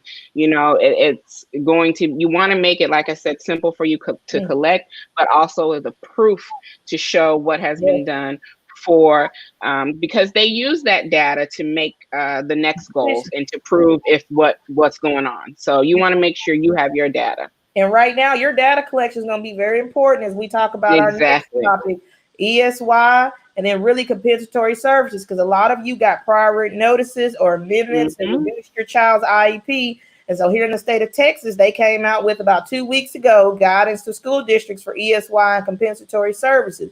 So right now, teachers are supposed to be checking in with students, but you are the main person collecting data on your child's goals. So it's going to be very important the next year and the next meetings you have, because your data collection is going to be key, especially when you're talking about developing a new IEP and you're trying to get compensatory services. So ESY is extended school year for some of you who are not familiar with the acronym. So what's the difference between ESY and compensatory services? Well, ESY, like I said, is extended school year. It is for special ed students. Some parents label it as summer school. Well, Mhm. in special ed, we don't call it summer school. We call it extended school year because it services to prevent regression and substantial loss of your kids' skills. So basically, they maybe get a little break. School's out right now for a week or two. Then ESY starts in June. So they keep working on certain goals and objectives so they don't lose any progress they made. ESY is not about making school districts will tell you it's not about making further progress on the skills. It's about keeping the progress that they have so you don't Yeah, have any regression. exactly. And compensatory services. Compensatory services is a lot of times you think you get compensatory services when a school has been at fault. So right now during COVID, we're not saying COVID was the school district's fault, but to get the children the services they need and to help them recoup if there's any regression, we're going under the term compensatory services. So it's when something, a lot of times, like I said, a school has done something wrong. They've not done all the speech services they're supposed to, or the OT services. They come back and they offer you the compensatory services. But right now with COVID, it's because services had to be decreased because of the pandemic, because the face-to-face services couldn't be done. So basically, the school district is going to be making up services. So that's where the term compensatory comes in. And so, like we were saying, the OT services that can't be done, those would then fall into compensatory services that you would then get at a later time once face-to-face resume. So that would be falling into compensatory services. Which is basically compensatory is there's been a loss of services, and we're not saying whose fault it is. Most of the time, when, like I said, parents are dealing with districts and they get compensatory services, it has been something that has been done at the fault of the school district. And that was kind of the discussion when COVID-19 first started. Why are we calling these compensatory services? Because it's not the district's fault. Compensatory means there's been a loss of service. It doesn't matter whose fault it is. So we're making up services that were due in the IEP that were lost because of any reason.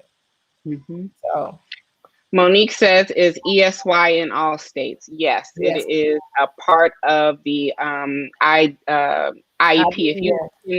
If you look in your child's IEP, there's going to be a section that states ESY, and it's going to state yes and no, and then, you know, what they've determined why ESY is not for your child. So there's a section in there. If your child has an IEP, it's in there, and you can go and reference it and see what they say. I always tell parents if they're recommending ESY to take it. You never turn down. Let me tell you first. You never turn down a service to school. Never. Even if you don't want it, because I have some parents who don't want in-home and parent training, and they might not want people in their home. Still, do not turn down a service the school district is doing. They have somewhere felt that your child needed this service, and you don't want to say no and then come back and have to fight with them on getting a service that they recommended that you said no to. You take everything that when they're handing it out. If it's free and they're handing it out, you take it. You take it and adjust. And then if you feel like once it starts and you don't need it, that's different. But just don't say no from the beginning. Exactly. Let's see. She says, my son is newly diagnosed and ESY would be amazing. He's in general ed with an IEP. And I would definitely at his IEP meeting have that discussion. I know there were some you can have an IEP meeting. You don't have to wait for the annual call an IEP meeting to discuss. We need to discuss ESY services. Right now is the time to be doing that. ESY in most districts is going to start, depending on when your child is out of school, it's going to start a week or two. Like here in Texas, they start around the first week of June, second week in June. They do a session in June for a couple of weeks. Then they do a session in July for a couple of weeks. So right now is the time to be asking for ESY services. And remember, I know some individual need of your child. Exactly. And I know some schools were not discussing it earlier when the pandemic started for those who had IEPs earlier because They didn't know. They didn't know. Now you need to go back, because I know now a lot of schools are saying, okay, we're doing it distance learning. They may not have said anything else, but they've made a decision that it's going to be distance learning, hybrid learning, or in the actual building of the school. So now you need to make sure that you're going back and having that portion of the IEP talked about. We need to talk about the ESY and the services, and make sure that your child is going to get their services that they're, should have. So Judy says, if my son's IEP wasn't yet finalized, does the school district have the right to tell her she has to wait till next year since because of COVID? What does not finalized mean? Like nobody signed off on it, or when was this IEP done, or what were I mean, if she might think if it wasn't finalized, they stopped the meeting and they have to reconvene. The IEP hasn't been agreed upon. That can happen, or there was a disagreement and they are going back to reconvene. So nothing in that IEP, anything you discussed will not be implemented if there's no signature or in agreement with you and the school. So there might be some services or things in the IEP that you thought your child should be getting, but if that signature page has not been signed, then that's not an agreed upon IEP. Exactly. So she said it wasn't done yet. If it wasn't done yet, then I would definitely call a meeting to get it done. You don't have to wait till your last meeting was canceled due to COVID. I would definitely tell them that a virtual meeting Yes, you need a virtual meeting and you need a continuation of that meeting. Exactly. And get everything situated. Put it in writing. And I don't know what state you're in, but like I said, here in the state of Texas, everybody will be out of school by this coming up Friday. If you're in the state of Texas, you need to send an email immediately, because they are doing IEP meetings over the summer, and people like the diagnostician are still under contract, but teachers are not going to be, and they have to work out to have people at those meetings. So depending on when you get out of school, you're in California, you need to send an email now, because teachers are going to be coming off a contract, and you cannot have a legal IEP meeting without a general ed teacher and a special ed teacher.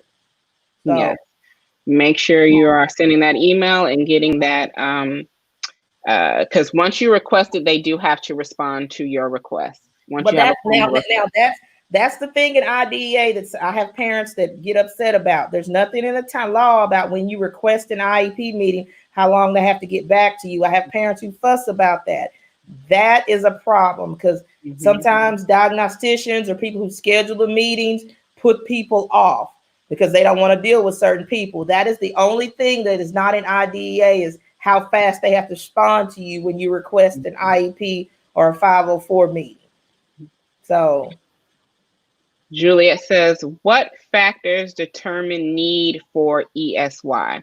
Can schools deny ESY if the parent wants to take it? Remember, ESY is individualized based on your child. Your child has had to show regression, or they feel that your child is going to show regression if they sit at home over the summer for long periods of time. So it is not about working on new skills. You won't be working on new IEP goals. You're going to be working on current IEP goals to sustain your child's current skills. So if the district feels there's going to be regression because they're going to have extended break, then that's a need for ESY.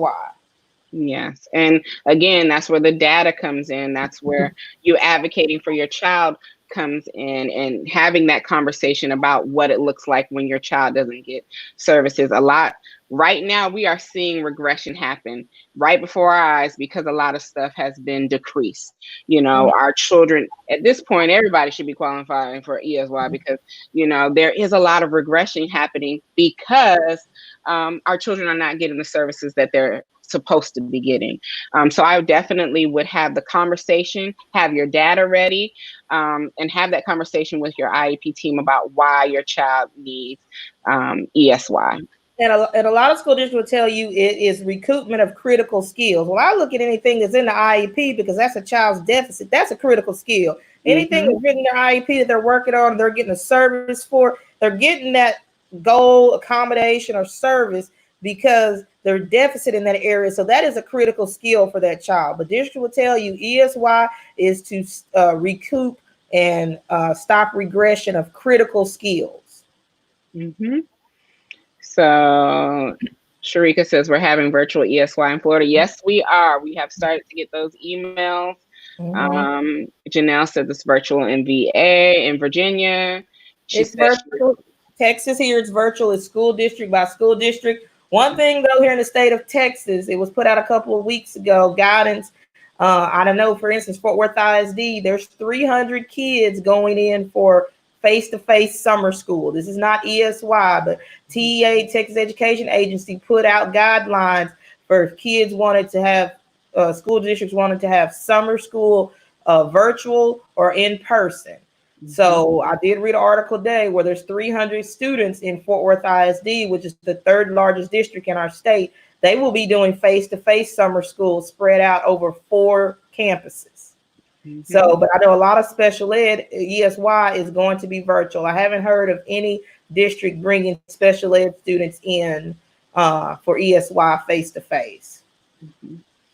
Rochelle says if she requested an IEP before COVID interrupted the school year and it was scheduled for a date that the school was not in session due to COVID, once virtual learning was implemented, should she have heard from anyone from his IEP team in regards to that scheduled meeting? It was for March 16th, his last day of school, due to the closure was March 13th. Yes, you should have definitely heard from someone. Yes. You need to definitely follow up with them and hold them accountable to those timelines. Just because, like we said, just because we are having this pandemic, those laws still apply. Yes. So you need to be making sure that you're holding them accountable. If a meeting was supposed to happen, they should have made it a virtual meeting and not just said.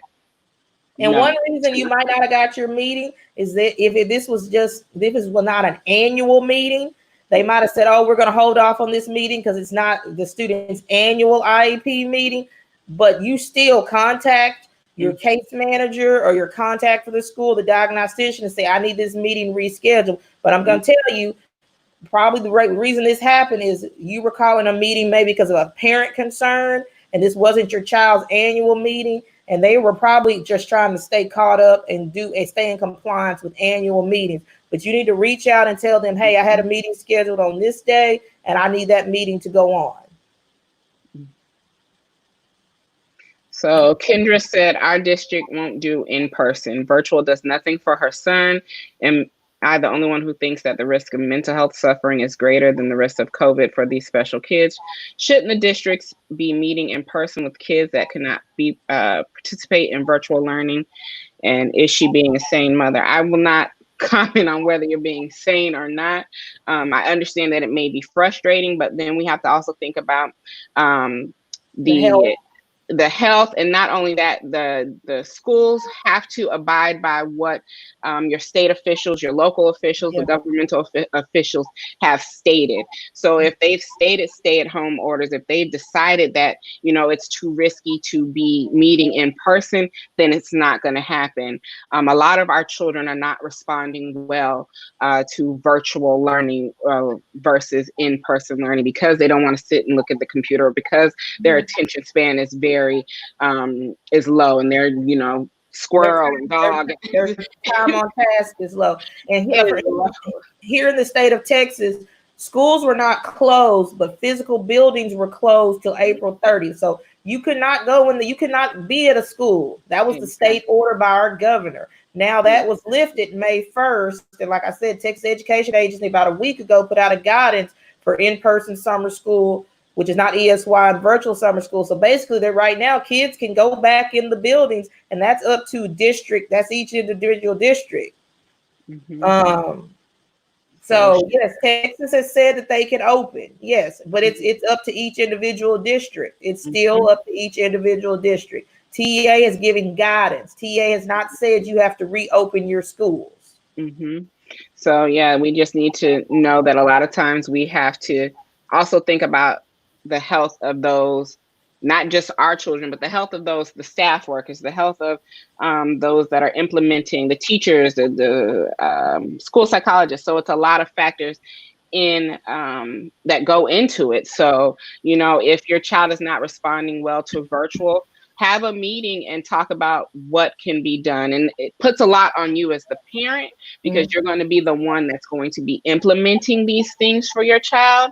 But that at this point is mostly the only thing that you're going to be able to do.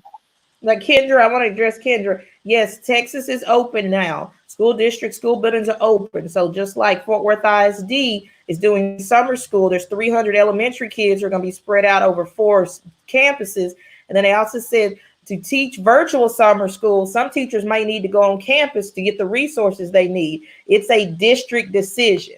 The physical buildings have been reopened. It's up to the district superintendent and the district school board if they're going to reopen. Exactly. And Sharik says, we only receive one face-to-face for 30 minutes every week.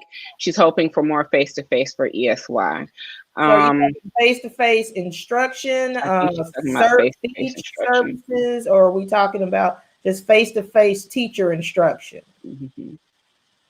Which one? Are you talking about face-to-face or regarding service? If you're talking about face-to-face as in regards to the teaching, I can understand that, because what my child is receiving probably wouldn't even be considered instruction. They're just having meet and greets, yeah, and it's a lot of the work that we have to complete on our own.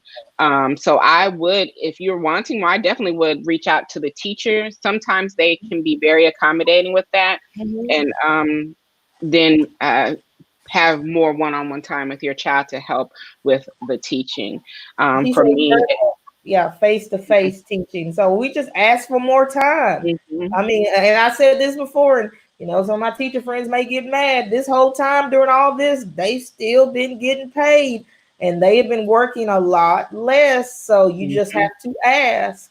Exactly. Be in contact with your child's teacher. I know for me personally, I had to talk to each of my child's teachers because a lot of stuff was happening at the same time. So I wasn't going to be able to sit there with each of the 3 and make sure they were doing what they needed to do. So we had to then accommodate based on, what I was able to do and what they were able to do. And then we had to meet at different times. So, they are being accommodating and understanding. And a lot of times they will say, okay, yes, your child needs this. So this is what they're going to help out on. Judy says our school is making her sign a form stating that she accepts that they cannot assess or hold their SST meeting, which will lead to an IEP according to them. What even is an SST due to COVID? Okay, SST is a student support team. That is the group that meets about your child when they have a 504 plan. It's called a student support team. It's not an IEP team. IEP teams are governed by IDEA, and we mentioned the members that have to be there. But a student support team is for a 504 plan. Our school is making me sign a form saying that I accept that they cannot access. First of all, you can have an SST meeting virtually. You tell them you want a meeting and you want it held virtually over the phone. They cannot do that. You need to reach out to your district 504 coordinator. So you need to go to your website and you need to go to, maybe it might be under special services. It's not special education, but it's special services. And you need to find your district 504 coordinator, because 504 meetings and student support team meetings, they can be held virtually. Yes. And just know that the schools will give you forms with crazy requests. You're not required to sign those forms. You can disagree with it, so I definitely would suggest reading what the form is and not signing it if you don't agree, because they can't make you sign the form. And send back your request in an email in writing. I mean, if you have scanner capabilities, you can make your notes and what you disagree with on the form and scan it in with your email. If you don't have those capabilities, you need to type it up in an email and send it send it back to the school. And then you need, like I said, that's from that dedicated email we told you address you need to keep. and then you need to print out that email and put it in your binder. Exactly. So Juliet says, are compensatory services contingent on whether regression occurred? No, compensatory services are in regards to them not receiving when you've certain lost services. when you've lost services. So that's a Mhm. discussion. Here in the state of Texas, guidance has come out. That's going to be individualized too. That's also going to be based on your child's data, how much compensatory services you get based on the amount of regression. So it's a from a loss of services, but they're also that you got to determine what's the amount of compensatory services, how many additional speech, because compensatory services are in addition to the services in your IEP. So for instance, if your child's supposed to get individual speech 3 times a week for 30 minutes, you're still going to get those 3 times a week. The compensatory might be you're going to get an additional session a week, or you're going to get an additional 10 sessions over a 6 weeks period. And that will divide out to additional sessions per week. So compensatory services are in addition to what's already in your child's IEP. And so that's just determined. It's individualized. Here in Texas, they're telling parents you're going to review that with the family, and the IEP committee are going to sit down and have those talks and make that decision. Exactly. So she says, Victoria says, what if schools open in the fall, but as a parent, you still have concerns about COVID and sending your child back to school? What would be other options? Those options are dependent on your district. I know currently a lot of districts are sending out questionnaires regarding if when would the parent be comfortable with their child returning to school. Like we got one that says, would you be comfortable before Labor Day or after? They're talking about whether you would be comfortable with completely online, a hybrid, or going back, and saying that, some districts may offer the option of it being you having the option as the parent to continue online, but your child will have to stay for that semester, however long that is for your district. So it's completely dependent on your district and what they're going to offer. If they're sending questionnaires, make sure to participate in those questionnaires and make your voice heard. And that's another thing here in the state of Texas. They want parents to participate. You are part of the discussion. We're hoping the discussion of when schools reopen and what's going to happen includes more parents and teachers. But here in Texas, in our state guidance, there since the very beginning, there has always been guidance on medically fragile students. Because, when it first started, we didn't know how long this was going to end. And parents were like, well, what about the medically fragile students? When would they go back to school? So there was always guidance on that. So right now, those discussions are happening here in the state of Texas. There's discussions on adjusting the school calendar. So we don't know right now. Each school starts at a different time in August. But right now, they're having discussions. A lot of school calendars were already decided upon when COVID hit for the 2021 school year. So right now, discussions are being done, and TA is giving guidance to districts on the options for changing the school calendar. It's hit the news. It's been on news articles and news shows in Houston. So those are all discussions that districts are having right now. And there will be some guidance on students who are medically fragile and what parents can do and on how you can still get your services. Exactly.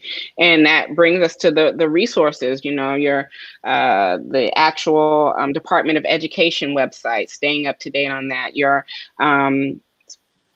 state website. They have what's going on, your state Department of Education, your district website, because they should be updating anytime that they make a decision. They have to let what's going on. So it calls for you to actually be on those websites and seeing what they're discussing and making sure that your voice is heard and that you're advocating for those things that you don't want to happen.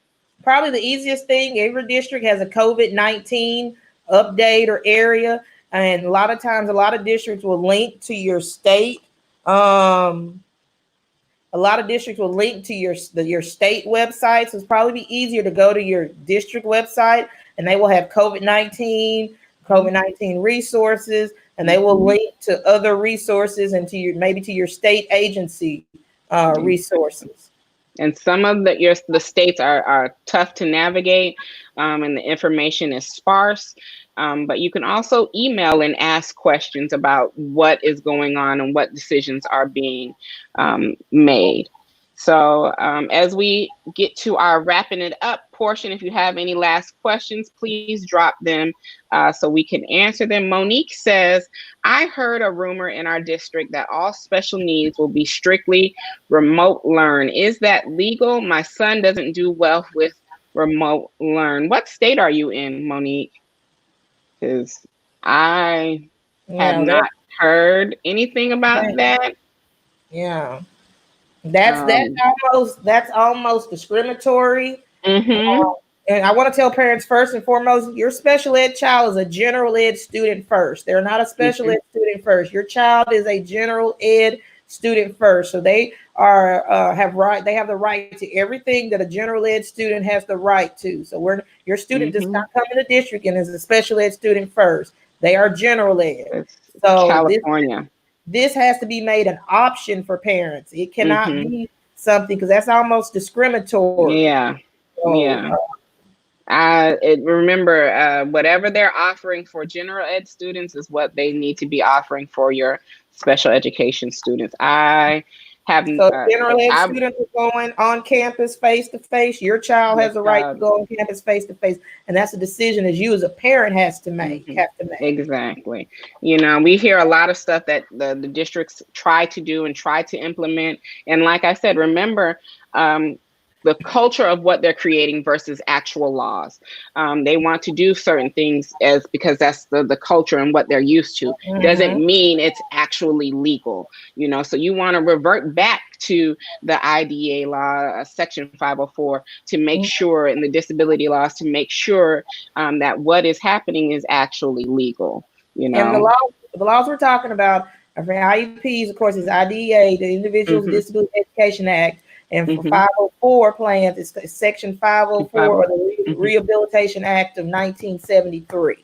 Mhm. So, um, and then of course any Americans with Disabilities, the Exactly. ADA, like that. But the educational laws are those two, Mhm. IDEA and Section 504, the Rehabilitation Act of 1973.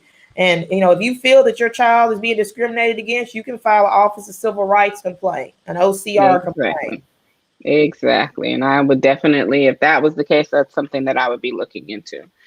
If you have any more questions, drop them down. If we don't see them, we will try to get back to them by going and looking in the chat and answering them. I just want to say again, I am Autism in Black. I'm Maria. You can go check out my website, autisminblack.org. And Shamika? I'm Shamika Allen, Personalized Learning Solution. It's personalized learning for all. .com. If you go to my website, one of the very first things on the front page is a link to join my private Facebook group. That group is dedicated just to answering questions about IEPs and 504 plans. I'm always putting good resources in there, webinars I see come up. So if you click that link, it'll take you to Facebook and you can ask to join that group and I'll let you in. Exactly. And if you're on my Facebook page, there is a link to join my group as well. And it's specifically for Black parents who have a child who is autistic. Also, Shamika and I are participating in an event this coming Sunday. It is the Faith Town Hall. Each state will be having a representative talking about what is going on in their state regarding IEPs and what the states are doing for your children who have IEPs. So And that starts at 12 one. Eastern, Yep, 12 1 p.m. Eastern, 1 Central. I am one of the Mhm. co-hosts for the Central States, which will be Mhm. 2:30 to 4.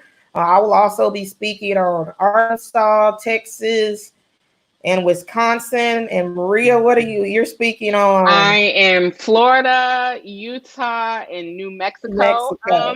So So I this will is be doing the Eastern and then Mountain. the Mountain Time.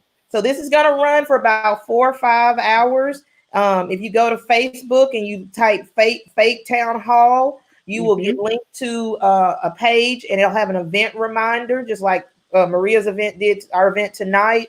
And you will get a reminder when the live stream starts. We're going to start first talking about the Eastern states, and it's divided up into 2 sessions for Eastern. Then we'll talk Central states, well, then Mountain and Pacific. And there's advocates for each of those states. We tried to find advocates from each of the 50 states and Puerto Rico to discuss what's going on in their state. Yeah, so please make sure to join us, and thank you for spending 2 hours with us and Yes. going through all of this information. And we will catch you on Sunday, so make sure to tune in. So enjoy your evening. Thank you. It was fun. Yes.